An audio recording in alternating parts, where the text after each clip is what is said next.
Merci beaucoup, Joël. Je te laisse la parole pour les perspectives merci, pour terminer cette journée. Merci, Henri. Évidemment, il n'est pas possible à ce stade, et je ne vais pas vous ennuyer en faisant une synthèse globale de tout ce qui a été dit. Je voudrais simplement revenir sur quelques points en quelques minutes pour comment changer d'air.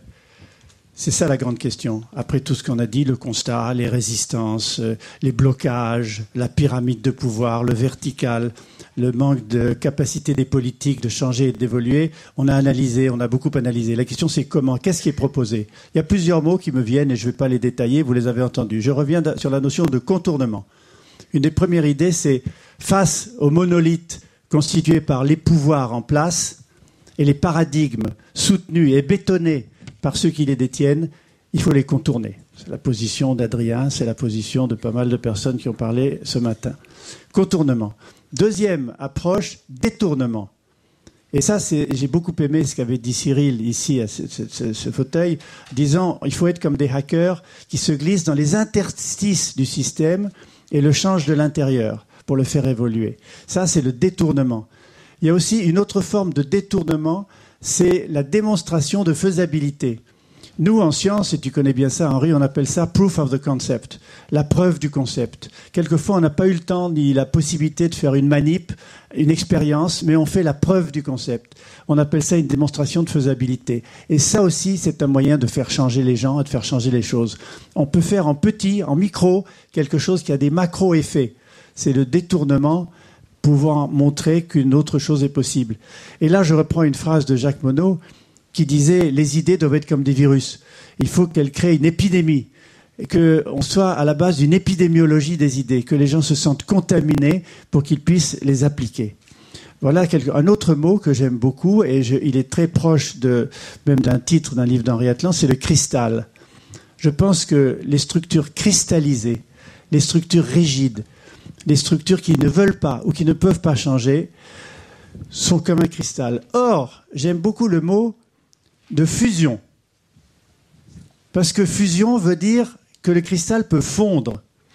Mais c'est aussi la fusion, c'est-à-dire le rapprochement. Ce mot de fusion est un moyen de changer.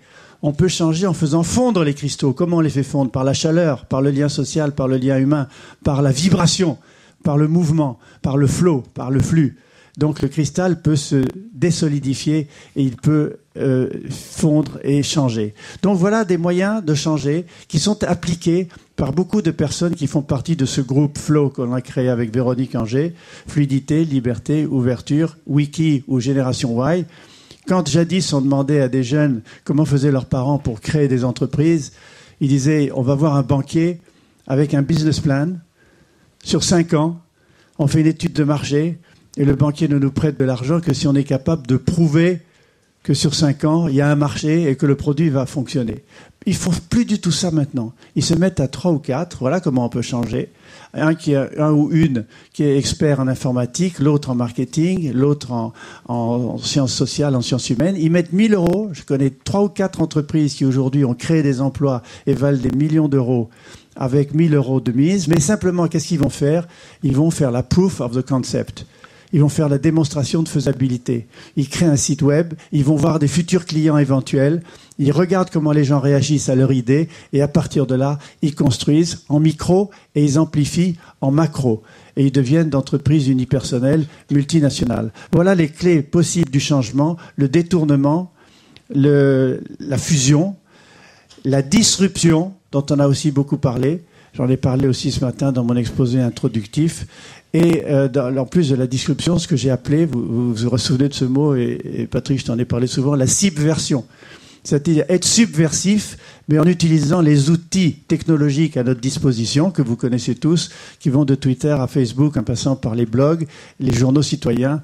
Soyons subversif, C-Y-B-V-E-R-S-I-V-E, pour créer la disruption, le changement de paradigme et faire en sorte que ces monolithes de pouvoir qui aujourd'hui ne veulent pas changer soient capables de conduire à une véritable démocratie participative et pas seulement une démocratie représentative qui a bien vécu. Merci.